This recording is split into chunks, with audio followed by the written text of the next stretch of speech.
हमारा एक गाना है हमारे हिट मशीन के साथ में, बहुत तगड़ा गाना बा, बहुत जबरदस्त और नीमन चीज नीमन गीत लोग के धीरे धीरे अच्छा लगेला। और ये गाना के बहुत मतलब एक होता है ना, ये मेरा एक यहाँ के दिल से निकला हुआ एक एक चीज है। और जो हमारे रियल जिंदगी में जैसी घटनाएं होती है उस पर आधारित है कि जो शहर के लोग होते हैं, जो हमारे यूपी बिहार झारखंड वाले लोगों से जलते हैं, वो लोग हम सबको बिहारी बोलते हैं, भोजपुरी बोलते हैं कि भोजपुरी ये है, भोजपुरी बोलता है। उस पे लेके हम लोगों ने एक गाना बनाया है और आप सब के बीच में आज ग्लोबल म्यूजिक जंक्शन से वो गाना को सुबह में रिलीज कर दिया। गाना बहुत तगड़ा बा कि देखने में लगता है तुम तो बिहारी, गमछा हटाओ ना तो दे दूंगी गारी, कि ऑर्डर पे मर्डर होगा, मैं हूँ पापा की परी।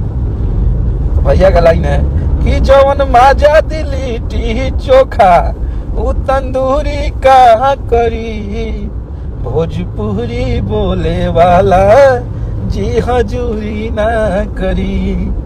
बहुत बढ़िया गाना भाई, हमनी के भोजपुरी के शेक्सपियर, भोजपुरी के दाता गायत्री ठाकुर जी गावत रहनी है हमेशा, तो उस चीज के हमनी के बनौले बनी जाओ। और बहुत आप लोग के आशीर्वाद प्यार मिला था, बहुत सारा स्नेह मिला था ये गाना पे, और गारंटी बा कि आप लोग को बहुत बढ़िया लगी और ये गाना 100% वायरल हो जाए, ये हमरा पता था। बहुत बढ़िया बढ़िया गाना में एक से एक इंग्लिश वर्ड के हमने के इस्तेमाल के लिए बन जाए कि बाबू माइंड यूर लैंग्वेज ना है तुझको नॉलेज। बहुत बहुत तगड़ा है, बहुत जबरदस्त है।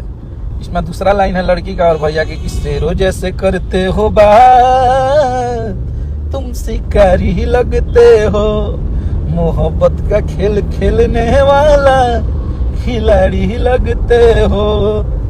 और ये गाना ट्रेंडिंग में भी आ गई बा, 8 नंबर पे ट्रेंड कर रहा बा। ये आप सबके आशीर्वाद है, प्यार है, मोहब्बत है कि कोनो गाना के आप लोग इतना स्नेह आशीर्वाद दे के भर दिला जाए।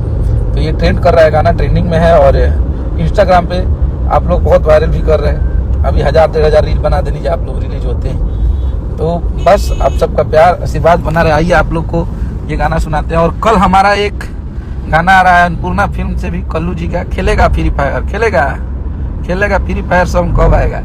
तो कल आएगा आप सबके बीच में।